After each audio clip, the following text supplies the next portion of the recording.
बहुत ध्यान दें, जिस व्यक्ति को माइग्रेन की बीमारी होती है आधा सिर दुखता ही रहता है, सिर पर से दुखे, कभी यहाँ से दुखे, कभी यहाँ से दुखे, कभी यहाँ से दुखे, कभी भुकुटी दुखे, उसको एक ही काम करना चाहिए। शिव मंदिर में भगवान शंकर को 7 लौंग समर्पित कर देना चाहिए सोमवार की अष्टमी के लिए।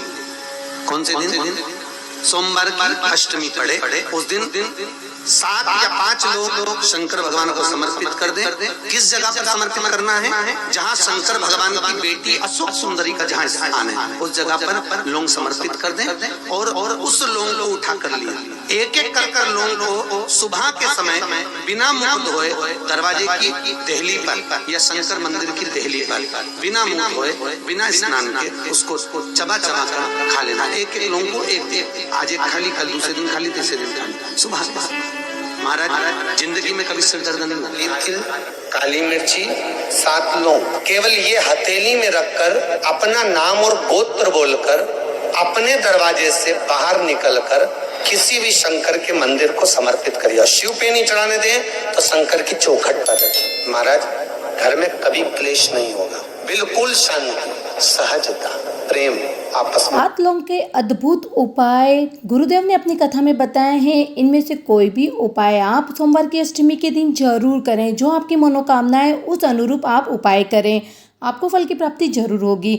सोमवार की अष्टमी के दिन जो उपाय किए जाते हैं प्रदोष काल में किए करें तो बहुत ही अच्छा माना जाता है। चलिए चलते हैं अगले उपाय की तरफ। जब जीवन में कहीं समस्या खड़ी हो जाए, कहीं बहुत विकट समस्या है और कोई हल ना मिल रहा, तब जिस शिव मंदिर में आप आराधना करने जाते हो, पूजन करने जाते हो, अर्चना करने जाते हो, उस शिव मंदिर के पास में कहीं बेलपत्री का वृक्ष ढूंढो और उस बेलपत्री के वृक्ष के नीचे केवल आप जाकर एक मूंग का दाना या एक चावल, वहीं पर जो कंकर पड़ा हो उसी कंकर को शिव मानकर आप समर्पित कर लोटा भर के जल समर्पित कर दो। आपको ये नहीं कि माला पकड़ के बैठना है, आपको ये नहीं कि मंत्र का जाप करना है, आपको ये नहीं है कि आप मंदिर में जाकर बैठ जाओ। आपने जल चढ़ा दिया, शिव से डायरेक्ट जाकर कह दिया कि मेरी ये समस्या बड़ी विकट है, उसको निवारण आज ही होना है। आप बाबा पर छोड़ दो, 3 घंटा 2.5 घंटा लगेगा, मेरा शंकर उसको सुधारने में लग जाएगा। बेलपत्र के वृक्ष के नीचे जो कंकर है उसे शंकर मान करके एक मूंग का दाना या फिर एक चावल अपनी मनोकामना बोलते हुए समर्पित कर देते हैं और 1 लोटा जल समर्पित कर देने मात्र से भगवान 3 घंटे में अपनी मनोकामना सुनना प्रारंभ कर देते हैं। जो हमने कामना करी है, जो हमारा अटका हुआ कार्य है उसे पूर्ण करने में लग जाते हैं। तो गुरुदेव द्वारा बताया बहुत ही अचूक उपाय है। सोमवार की अष्टमी के दिन अगर इस उपाय को कर लिया जाता है तो अति शीघ्र फल की प्राप्ति होती है, तुरंत भगवान कामना पूरी करते हैं। सोमवार की अष्टमी 26 जून अपने हाथ से बिल्कुल ना जाने दे। गुप्त नवरात्रा भी है तो बिल्कुल आप इन उपायों को जरूर करें। चलिए चलते हैं अगले उपाय की तरफ। आप में से कितने लोग हैं जो शंकर जी के मंदिर में जाकर चंदन की 3 उंगलियां शिवलिंग पर घुमाते हैं? तो ये 3 उंगली घुमाने का फल क्या है? तो आपको लगेगा भगवान शंकर को त्रिपुंड लगाना है। जब कोई पुरुष, नारी या बच्चा अगर चंदन लेकर गया है, अष्टगंध लेकर गया है या जल चढ़ाने के बाद चंदन भी नहीं है, अष्टगंध भी नहीं है, लाल चंदन भी नहीं है और मात्र उंगली से 3 लाइन खींचता है, उसका मतलब त्रिपुंड लगाना नहीं होता। उसका मतलब होता है कि उसने एक पार्थिव शिवलिंग का निर्माण कर तो शिवलिंग पर अगर हमारे पास कुछ भी नहीं है, अगर हम चंदन लेके गए हैं तब तो त्रिपुंड जरूर लगाएं। अगर नहीं लेकर के गए हैं तब इस तरह से सिर्फ 3 लाइन खींच लेने मात्र से पार्थिव शिवलिंग के निर्माण का पुण्य प्राप्त हो जाता है। बहुत ही सरल उपाय है पर बहुत ज्यादा फल देने वाले हैं। तो इनमें से कोई भी उपाय आप जरूर और जरूर किया करें। चलिए आगे चलते हैं कि कौन सा अचूक उपाय गुरुदेव ने बताया है जो हमारी सारी कामनाओं की पूर्ति करा लेने वाला है। काम अटक रहा है, कोई काम नहीं हो रहा, बहुत परेशान हो गए, बहुत थक गए उस काम के लिए, सबके हाथ भी जोड़ लिए, सबके पास होकर आ गए और वो काम बढ़ ही नहीं रहा, तो निवेदन करते हैं घी के दिए में काली तिल डालकर सोमवार के दिन शंकर जी के मंदिर के सामने तुम रुका जी का नाम लेकर दिया लगाकर जिस काम को तुमने दुनिया के आगे कहकर देख लिया, कर देख लिया, नहीं हुआ, उस कार्य को एक बार दिया लगाकर निवेदन कर फिर जाकर देखना, काम आगे बढ़कर ही रहेगा, छूटेगा नहीं। जैसा कि साथियों पहले भी बताया है कि 26 जून सोमवार की अष्टमी गुप्त नवरात्रा है, तो अटके हुए कार्य के लिए काले तिल घी के दीपक में डालकर, घी जो हो वो देसी गाय का घी हो तो बहुत ही उत्तम रहेगा।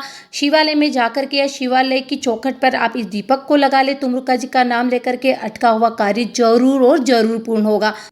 चलिए चलते हैं, अगला उपाय क्या बताया है गुरुदेव। कहीं से देसी गाय का दूध मिल जाए, थोड़ा सा दूध देसी गाय का मिल जाए, थोड़ा सा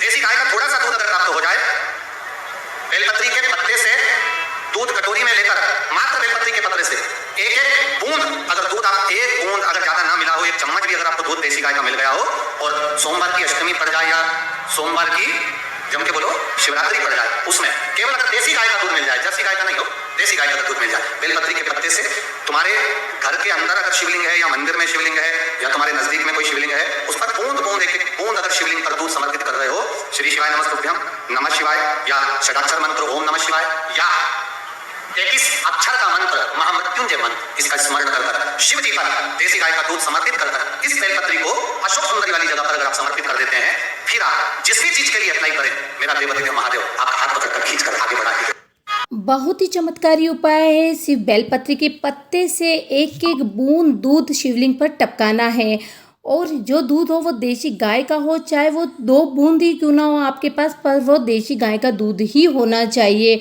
तो इस तरह से इस उपाय को करें तो जल्दी से नौकरी के योग बनते हैं, कामना पूरी होती है। चलिए चलते हैं अगले उपाय की तरफ, गुरुदेव ने क्या बताया। विशेष ध्यान रखें, सोमवार की अष्टमी का उपाय है 26 जून सोमवार की अष्टमी, बहुत ही अचूक योग बन रहा है। वो कुछ भी करता है उसका कोई दोष नहीं है। आप भी जितनी माताएं हैं, परमात्मा ने इनको कह रखा, केवल रजस्वला धर्म के वो 7 दिन आपको शिव का स्पर्श नहीं है।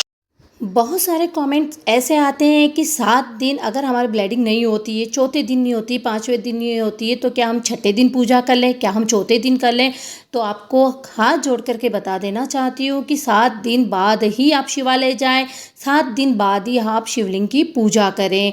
कोई उपाय 7वें दिन करने का है, जैसे आंकड़े की जड़ बांधना, वो 7वें दिन कर सकते हैं क्योंकि वह उपाय है।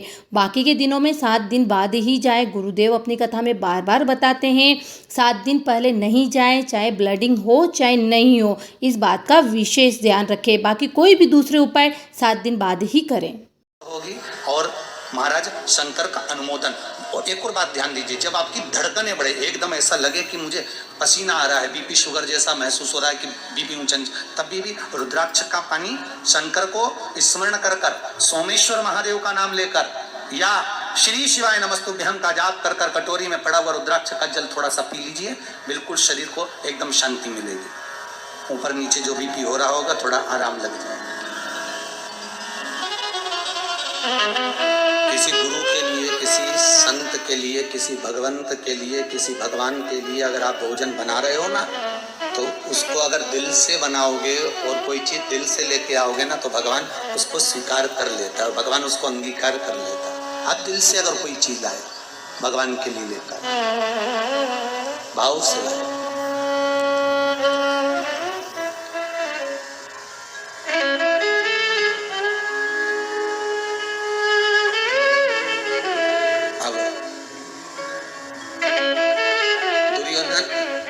उम्मीद करती हूँ साथियों ये सारे ही उपाय आपके लिए ज़रूर काम के होंगे, और अगर आपके लिए जो उपाय काम के हैं आप करें। बाकी वीडियो को ज़रूर शेयर करें जिससे आपके दोस्तों को, रिश्तेदारों को भी इनका लाभ प्राप्त हो सके। बहुत ही विशेष उपाय है, बहुत ही मेहनत से आपके लिए वीडियो बनाते हैं। चैनल को ज़रूर सब्सक्राइब करें। महाकाल बाबा आपकी सारी कामना पूरी करें। मिलते हैं नए वीडियो में। हर हर महादेव।